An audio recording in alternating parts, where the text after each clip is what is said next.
स्वागत है आप सभी का इरफान सर 79 यूट्यूब चैनल पर। बच्चों, आज का जो क्लास है, इस क्लास में हम 11th क्लास का जो हमने डायमेंशन यानी विमाएँ जो पढ़ी थी, उस विमाओं की हमने क्या क्या पढ़ लिया है कि विमाएँ क्या होती है, विमाओं की प्रकृति क्या है और विमाओं के समीकरण क्या है, ये हमने देख लिया था।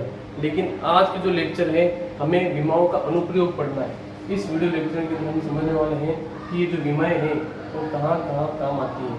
तो विमाओं का अनुप्रयोग, विमाओं का अनुप्रयोग पढ़ने वाले हैं आज के लेक्चर के अंदर।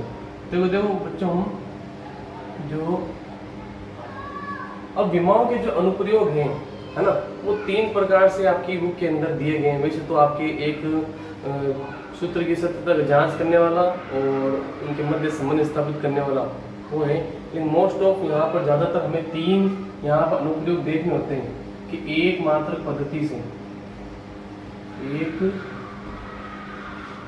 मात्रक पद्धति से दूसरे मात्रक पद्धति में जो भी कोई भौतिक राशि है उसको एक मात्रक पद्धति से दूसरी मात्रक पद्धति में हमें चेंज करना होता है।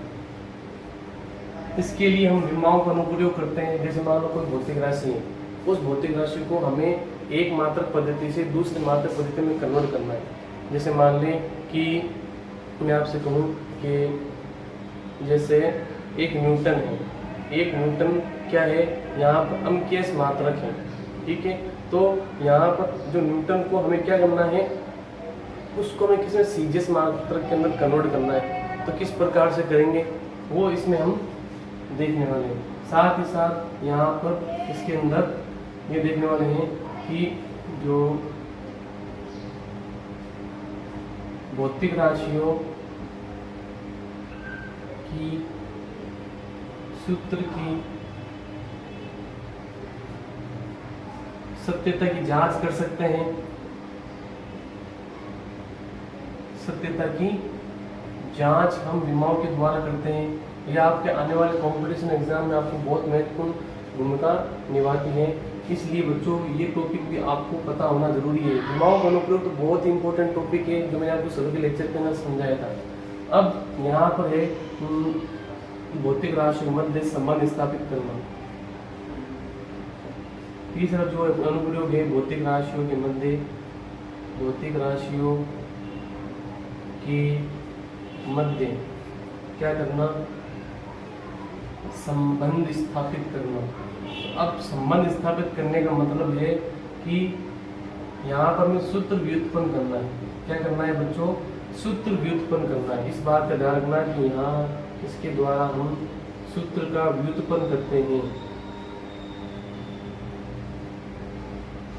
है ना। तो अब इस प्रकार से विमाओं के अनुप्रयोग के अंदर हमें देखना है कि एक मात्रक पद्धति से कैसे हम दूसरी मात्रक पद्धति में विमीय विश्लेषण, विमाओं का उपयोग करके हम यहाँ पर एक भौतिक राशि को दूसरी भौतिक राशि के अंदर व्यक्त कर सकते हैं। वो हम टॉपिक क्लियर करने वाले हैं। तो देखो बच्चों, सबसे पहले हम क्या करते हैं, ये वाला टॉपिक लेते हैं, एक मात्रक पद्धति से दूसरी मात्रक पद्धति में हम कैसे कन्वर्ट करेंगे। तो चलिए स्टार्ट करते हैं। अब देखो बच्चों, यहाँ पर सबसे पहला टॉपिक ये ले लेते हैं हम कि एक मात्रक पद्धति से दूसरी मात्रक पद्धति में हम किसी भौतिक राशि को कैसे कन्वर्ट करेंगे। तो देखो बच्चों, जैसे मैंने आपको बताया था कि किसी भी भौतिक राशि को हम किस प्रकार से व्यक्त कर सकते हैं। हम किसी भी भौतिक राशि को n1 u1 के रूप, पदों के रूप में हम व्यक्त कर सकते हैं। यहाँ पर ये एक भौतिक राशि है, ठीक है।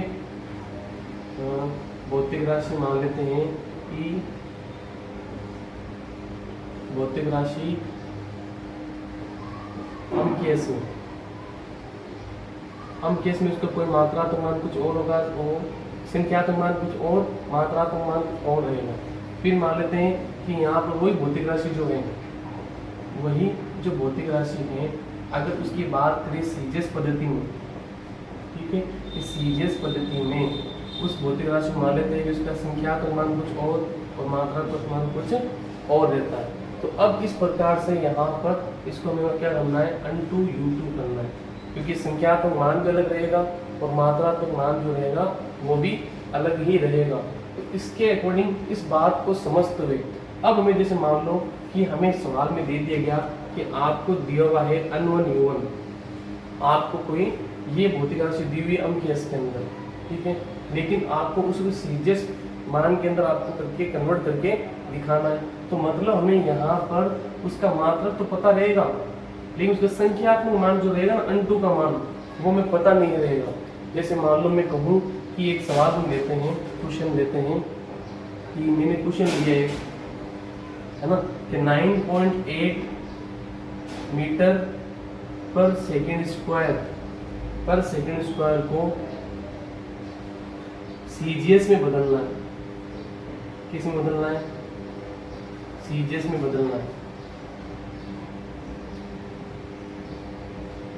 अब देखो बच्चों, यहाँ पर हमें क्या है कि 9.8 मीटर पर सेकेंड स्क्वायर को सीजीएस में अगर बदलना है तो हमें देखो ये हमारे लिए जो 9.8 है ये हमारे लिए क्या हो जाएगा, प्रथम भौतिक राशि हो जाएगी।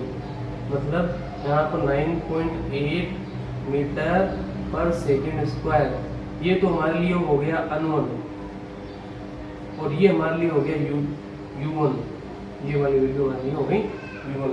इसी प्रकार से अगर मान लो हमें इसको कन्वर्ट करना है, किस में कन्वर्ट करना है? सीजीएस में, सेंटीमीटर ग्राम सेकंड में कन्वर्ट करना है। तो यहाँ पर इस वैल्यू को हमें संख्यात्मक मान तो पता नहीं है, लेकिन कन्वर्ट किस में करना है? यहाँ सेंटीमीटर, ठीक है, पर सेकेंड स्क्वायर में इसको हमें क्या करना होता है? कन्वर्ट करना होता है, क्योंकि इसका जो मास तो कुछ है नहीं, यहाँ लेंथ है और सेकेंड ही है इसके अंदर। तो अब हमें ये संख्यात्मक मान जो है ना वो पता नहीं है। समझ लो बात को कि यहाँ पर एक भौतिक राशि से दूसरी भौतिक राशि में कन्वर्ट कर रहे हैं, तो पहली भौतिक राशि के हमें संख्यात्मक मान और मात्रात्मक मान पता होते हैं, और दूसरी भौतिक राशि में उसका सिर्फ मात्रात्मक मान पता है कि हमें सेंटीमीटर, किसमें?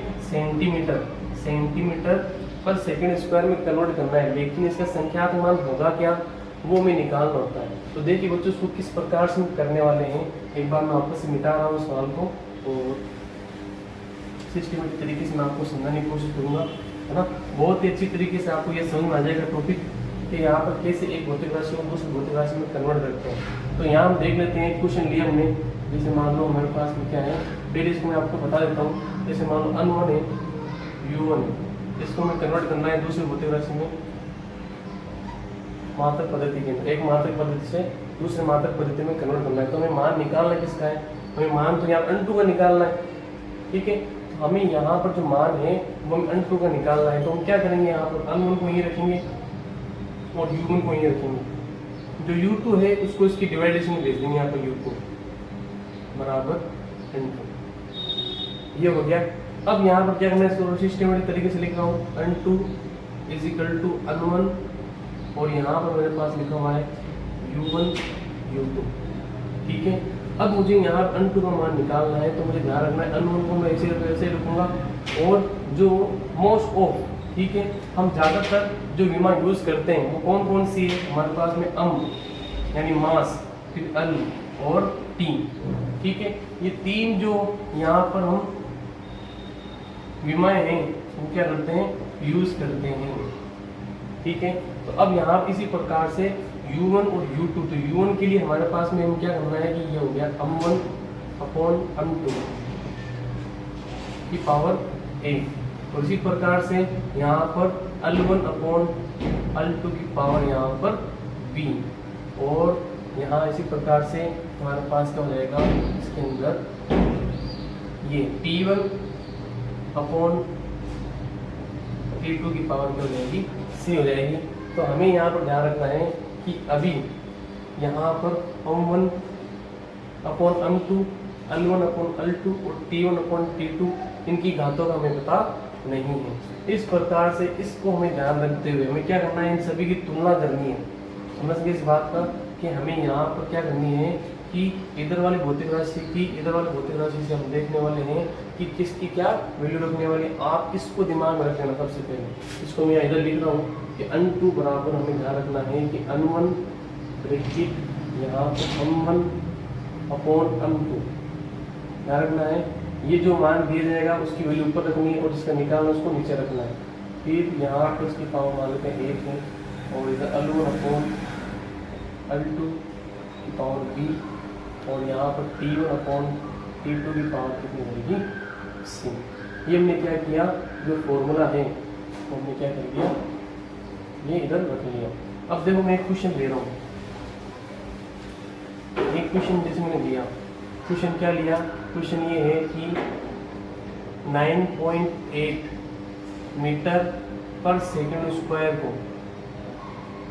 ठीक है, सीजीएस में बदलना है, तो सीजीएस पद्धति में बदलो। सीजीएस पद्धति में क्या करना है, हमें बदलना होता है। तो देखो बच्चों, 9.8 मीटर पर सेकंड स्क्वायर को सीजीएस पद्धति में बदलना है, तो किस प्रकार से बदलेंगे।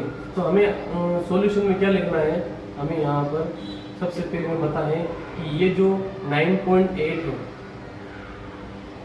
मीटर पर सेकंड स्क्वायर में दिया गया है, ठीक है, पर सेकंड स्क्वायर यहाँ पर सेकंड स्क्वायर, तो इसको हमें कन्वर्ट करना है। ये हमारे पास में अमकेएस पद्धति, ठीक है, इसको हमें कन्वर्ट करना है सीजीएस पद्धति में, यानी सेंटीमीटर पर सेकंड स्क्वायर में कन्वर्ट करना है। लेकिन मुझे ये वैल्यू जो है वो पता नहीं है कि यहाँ पर क्या वैल्यू आएगी, तो इसको हमें विमाओं का अनुप्रयोग करते हुए क्या करना है कि आंसर निकालना है कि यहाँ पर इसकी संख्या तो मान क्या आएगा।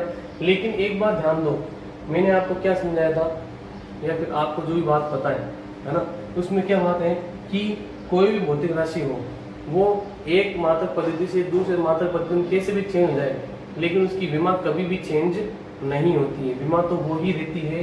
तो यहाँ पर हमें ध्यान रखना है, अगर इसकी बात करूँ मैं विमा की, है ना, इसकी जो विमा है वो क्या रहने वाली, कोई भी किसी भी भौतिक राशि को आप अन्य मात्रक पद्धति में चेंज करो तो उसकी विमा चेंज नहीं होती है, मात्रक जरूर चेंज हो जाता है।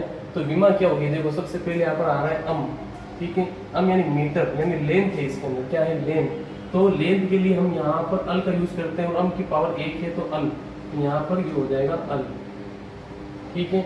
और इसके अंदर अगर बात करें सेकंड यानी टाइम दिया हुआ है, तो टाइम का हम यहाँ पर क्या करेंगे, t -2, क्योंकि ये सेकंड ऊपर जाएगा तो यहाँ पर -2 आ जाएगा।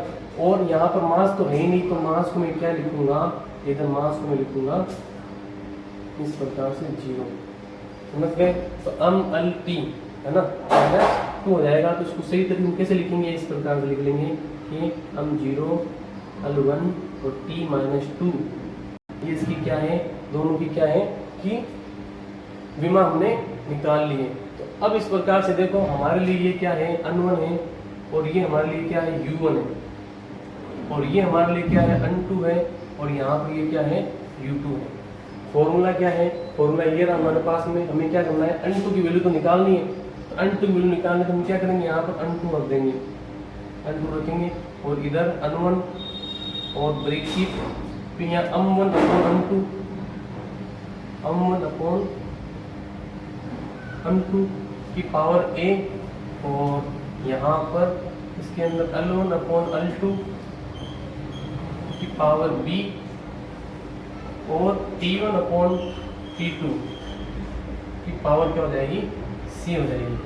अब इसके अंदर देखो, यहाँ पर जो a b c है ना, वो उनकी घातें हैं। यहाँ पर a की वैल्यू यहाँ पर 0 रहेगी, b की वैल्यू यहाँ पर 1 रहेगी, और जो c की वैल्यू है यहाँ पर -2 रहने वाली है। a की वैल्यू 0, b की वैल्यू यहाँ पर 1, और c की वैल्यू कितनी रहेंगी, -2 रहेगी। अब देखो यहाँ पर हमें क्या करना है, अन1 हमारे पास में कितना 9.8 है, तो यहाँ पर 9.8 रख देंगे, ठीक है। और अम1 क्या है, ये इधर वाली जो है ना, इसको 1 है, ये हमारे पास दूसरी मात्रा पद्धति में हमें कन्वर्ट करना है। तो अब देखो यहाँ इसकी पावर 1 पावर 0 है, तो ये वैल्यू तो पूरी एंड हो जाएगी, समझ रहे हो। यहाँ पर इसकी वैल्यू a की पावर 0 है, तो इसकी वैल्यू पूरी एंड हो जाएगी। अल1, तो यहाँ पर लेंथ, ठीक है, ऊपर वाली जो पद्धति है उसको मीटर में ले रहे हैं, तो यहाँ मैं मीटर लिखूंगा, क्या लिखूंगा, मीटर। और अल2 यहाँ पर सेकंड वाली मात्रक पद्धति है ना, ये वाली, इसमें सेंटीमीटर ले रहा हूँ, तो यहाँ सेंटीमीटर लिखूंगा। b की वैल्यू कितनी मेरे पास में 1 है, तो यहाँ पर मैं 1 लिखूंगा। फिर इसी के साथ में यहाँ पर t1, जो t1 आपको दिख रहा है, इस t1 की जो वैल्यू है वो यहाँ पर मेरे पास में क्या रहेगी, टाइम। टाइम को मैं यहाँ पर इसके अंदर सेकंड में मापता हूँ, हम केस में भी सेकंड में मापते हैं, और सीरीज के अंदर भी सेकंड के अंदर भी मापते हैं। और सी को मैं यहाँ पर क्या करूँगा, माइनस के 2 लिख दूंगा, यहाँ माइनस के 2 हो गए।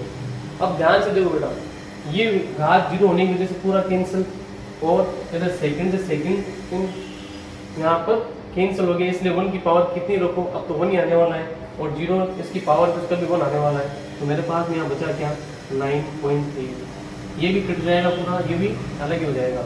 अब हमें ध्यान रखना है कि एक जो मीटर होता है, मीटर में कितने सेंटीमीटर होते हैं, 100 सेंटीमीटर होते हैं, तो मैं इसकी वैल्यू यहाँ पर लिख सकता हूँ 100 सेंटीमीटर अपॉन सेंटीमीटर, और इसकी जो घात है वो 1 है, इसलिए हम ब्रैकेट को हम आसानी से खोल सकते हैं, तो सेंटीमीटर से सेंटीमीटर हो गया कैंसल। अब यहाँ पर जो मेरे पास वैल्यू बची वो है 9.8 इंटू 100। अब 9.8 को मैं क्या करूँगा, इधर जब 100 से मल्टीप्लाई करूँगा तो मेरे पास कितना आंसर आएगा 980। ये मेरे पास में अन टू की वैल्यू आ गई, इसकी वैल्यू आ गई, अन टू की वैल्यू आ गई। ध्यान से देखो बेटा, इसमें नीचे दिख रहा है नहीं दिख रहा वीडियो में, थोड़ा कट रहा है, तो इसको मैं ऊपर की तरफ लिख रहा हूँ। तो जैसे ये यहाँ पर सेंटीमीटर फिर तो 9.8 वो मैंने 100 से मल्टीप्लाई किया, तो मेरे पास में जो वैल्यू आई वो आ गई 980। ठीक है, ये 980 आ गई, मतलब यहाँ पर क्या हो गया कि 980 सेंटीमीटर पर सेकेंड स्क्वायर, यहाँ पर 9.8 जो है ना मीटर पर सेकेंड स्क्वायर, ये सीरीज पद्धति में इस प्रकार से इसकी वैल्यू होती है। समझ गए बच्चों? वापस एक बार तो देखो, रिवाइज कर रहा हूँ। सबसे पहले आपको जो वैल्यू दी उसको उधर लिखना है, और जो वैल्यू आप फाइंड आउट करें उसको उधर लिखना है। लिखने के बाद में हमें यहाँ पर जो मैंने आपको फॉर्मूला बताया था ये वाला, इस फॉर्मूले को आपको दिमाग में रखना है, कैसे मैंने बनाया था, वापस वीडियो रिवाइज करके देख लेना। अब U1 N1 U1 N2 U2 हमारे पास में आ गया, इसी के साथ में N2 जो है ना, इस N2 को हमें वैल्यू निकालनी है, तो सारी चीज़ मैंने आपको जब दिखा दी। सबसे पहले क्या करेंगे, मास इसमें है नहीं, इसलिए मैंने इसकी पावर क्या निकाली है, 0 निकल गई। लेंथ होती है, लेंथ एक बार में है, घात 1 ही है, तो यहाँ पर उनकी पावर 1, जो सेकेंड उसकी घात -2 होती है, -2 हमने लिख दी, तो ये घात 0 होने की वजह से पूरा कैंसिल हो गया, और यहाँ सेकेंड से सेकेंड कैंसिल हो गया, इसलिए ये भी कुछ नहीं बचा। हमारे पास बचा है मीटर और सेंटीमीटर, तो 1 मीटर में 100 सेंटीमीटर होते हैं, इसकी भी घात यहाँ पर 1 है, इसलिए यहाँ पर हमने क्या किया, इसको ब्रैकेट को सीधे सीधे खोल लिया। तो यहाँ पर मीटर में 100 सेंटीमीटर होते हैं, सेंटीमीटर से सेंटीमीटर कैंसिल हो गए, यहाँ मैंने 100 लिख दिया। 9.8 मैंने 100 से मल्टीप्लाई किया, तो 980 मेरे पास में आंसर आ गया। इस प्रकार से मैं यहाँ पर 980 सेंटीमीटर लिख सकता हूँ। समझ गए बच्चों? ये था आज की वीडियो के अंदर इम्पोर्टेंट क्वेश्चन, जो आपको जरूर समझ में आया होगा। अगर ये क्वेश्चन आपको समझ में आए, प्लीज़ चैनल को सब्सक्राइब और लाइक कीजिएगा, और अपने दोस्तों के साथ में शेयर भी कीजिएगा। मिलते हैं नेक्स्ट क्लास में।